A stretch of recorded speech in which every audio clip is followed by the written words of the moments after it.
ब्राह्मणासारखंच करायला गोरखा दगुंडाळा त्याच्या हाताला त्याच्या हाताला त्याच्या हाताला त्याच्या हाताला बरोबर आता या बाबा दया शेजून जात एकच काय पाय ओढून बसत पाईप मोडून बसा आणि माझं चुकतंय ना बाबा परमेश्वरला मनापासून असलं की परमेश्वरात चालत आणि मग ते सगळी गोरखा दगुंडाळून पाया पडा 10 वेळा पडा 15 वेळा पडा म्हणजे अंधश्रद्धा झाली हळूहळू इथं आदेशाची घुसायला लागली म्हणून आपण बुद्धांचं वैचारिक प्रॅक्टिकली ट्रान्सलेशन म्हणजे वारकरी संप्रदाय हे खरं एवढी मोठी वाट आहे हे कोणत्या प्राचीन कथांमध्ये आणि कुठल्याही पोथीमध्ये हे नाही कोणतं वारकरी संप्रदायाचं आचरण किती सुंदर आहे बेटी देव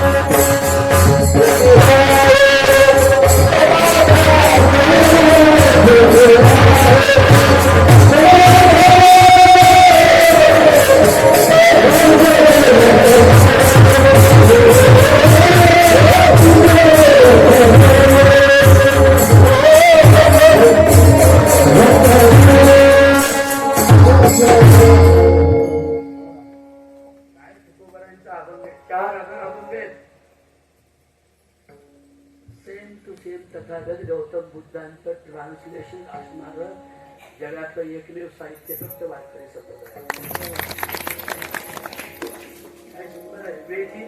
म्हणजे तुम्ही तोंडातून बोलता तो शब्द कसा बोला गोड बोलल्यावर सुधराही का जाईल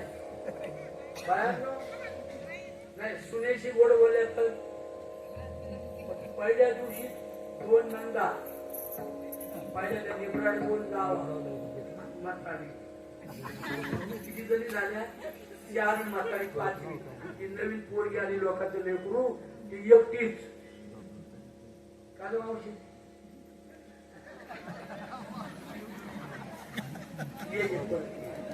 राज बोलू बरं का महिलांना ऐकाय ना 2 जावा पहिल्या 2 नंदा न नांदणाऱ्या कबड्डी म्हणजे नांदत नाही का त्यांची म्हातारी नाही शेवा पकडी सोने 4 वर्णन भात खाऊन घे मम्मी त्याच्यावर तुटता अगं न नांदता 3च दिवस नांदलीस 12 वर्ष या गावात कबड्डी खेळत ती भावगयांना नांदून देईन ना तिला ननंद म्हणावा का आनंद म्हणावा त्या नंदांना म्हातारी काय म्हणते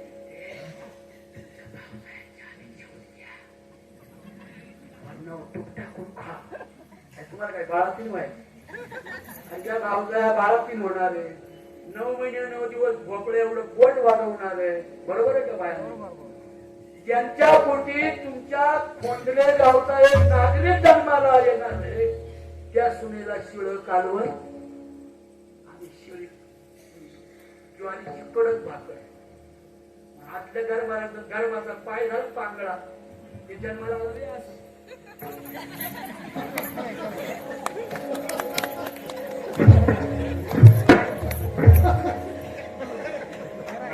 नाही सापडे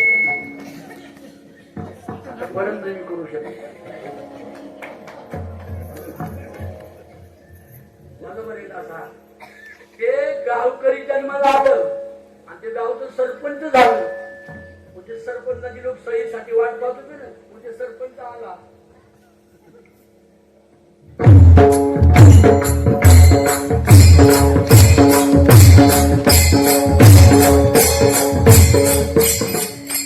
बरोबर सरपंच मग ते वाकड्या पायाचं किरळ्या डोळ्याचं हे काय होते गरोदर काळामध्ये गर्भवासी गरोदर बाईला घरच्यांनी सासूरवास केला, चांगलं खायला प्यायला घातलं नाही. एक डोळ्या साड्या लावून एक डोळ्या माळ्या लावून आमच्या गावचे सरपंच नमस्कार शिपायाला विचारलं का हो सरपंच वर पाहून खाली हात होतो. शिपाई म्हणला आमच्या वर सरपंचाला वर पाहिल्याशिवाय खाली दिसतच नाही. हे मी नाही बोलत हा, श्रीकृष्णाने गीतेत सांगितलं. गीता आणि एकनाथी भागवत भगवान बुद्धांचं पंचशील अख्ख्या जगाला तारून नेणारे विचार. आयु मला काय असत आयु जास्त आवाज नको सोडू, कणकण करतो मी. आयु काय करावं बरं चाललं होतं मग काही.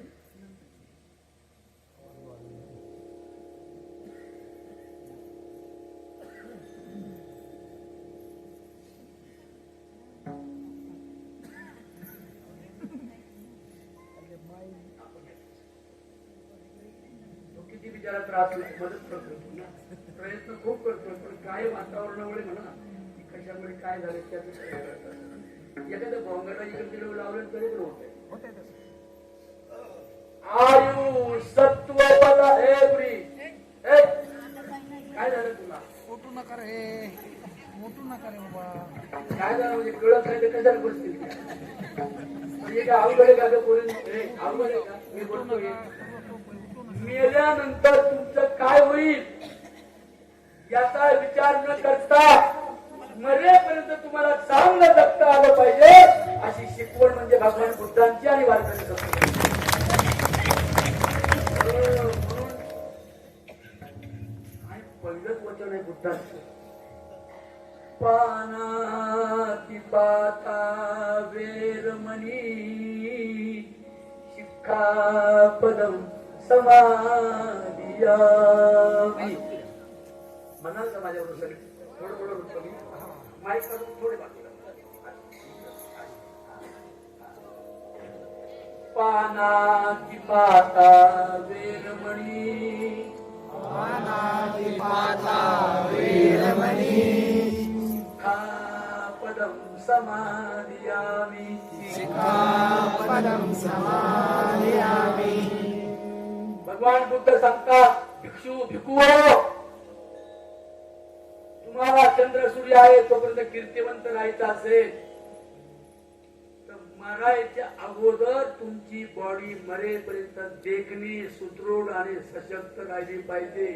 तुम्हाला कोणताही रोग होणार नाही याची दक्षता घेणं म्हणजे वारकरी होणं. 50 बाळा गळ्यात कॅन्सर झालाय का म्हणजे सगळं सुटत पण गुटका तुटला नव्हता. मला परवा एक जण भेटतो गळ्याला पट्टी बांधलेली अशी बघा अशी म्हणजे मार आणि तोंड असं कापलेलं असं एवढं बोलकून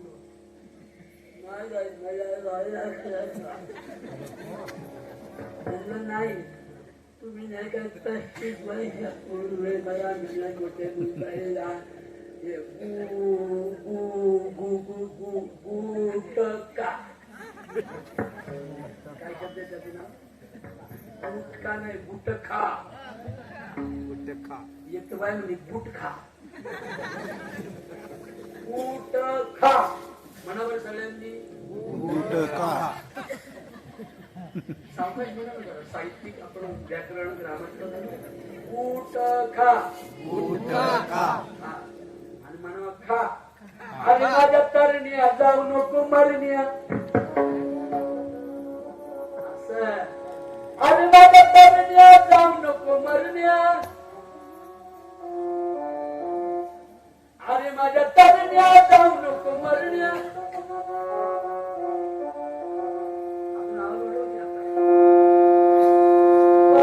मी म्हणून काय म्हणलं अरे माझ्या तरण्या जाऊ नको मरण्या. जीवाला लावी तो घोरण्या. हे सोडून व्यसन ही किती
याच्या पुढे कधी बौद्ध भाषेत नाही लिहायचं बरं का. शेष लिहायचं. काय लिहायचं? त्यांच्या आठवणी सदैव आम्हाला राहतील अशा मातोश्री जिचा मुलगा आर्मीत आहे. तुम्ही किती भावंड? दोन. अजूनही भाऊ त्यांना मग समोर या. गाव ना.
लावणी मृदंग श्रुती ताळ घोपणे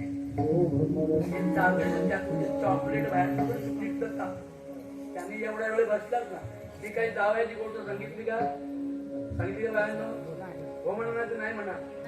नाही काही 5 वेळ बोललो काय आंबट चिंबट काही घाणेरड तरी तुम्ही ज्याच्यामुळे बसलात ना त्याला कीर्तन म्हणतात.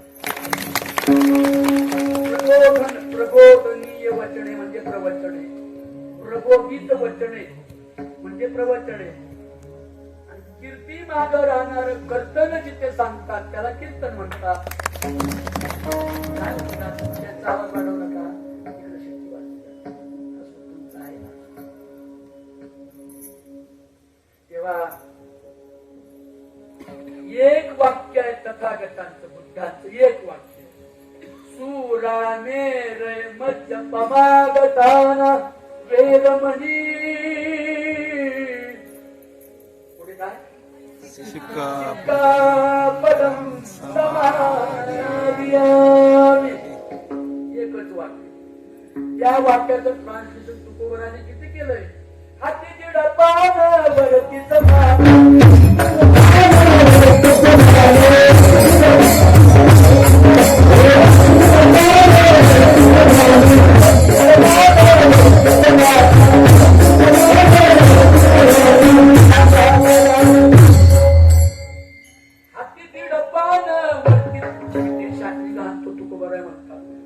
पान ते खायचं, त्याच्यावर तंबाखू, त्याच्यावर चुना, त्याच्यावर मुडा काढतो, नुसता धरून राहत लोकांना दाखवायचं.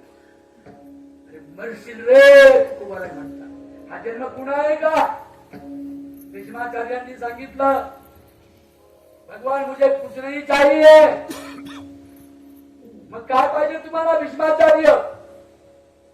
बाणांच्या शय्येवर ठेवलेल्या भीष्माचार्यांनी कृष्णाला सांगितलं, कृष्णा तुझ्यासारखा देखना सुंदर, मोत्यासारख्या दातांचा व्यसनमुक्त आणि वयाच्या 7व्या वर्षी स्त्रियांना सबल करण्यासाठी स्त्रियांची आणि विचारवंतांची संघटना बांधून त्या संघटनेला गोप आणि गवळणी नाव देणारा तू आहेस. तू माझ्यासमोर उभा आहे. आणखी काय पाहिजे मला?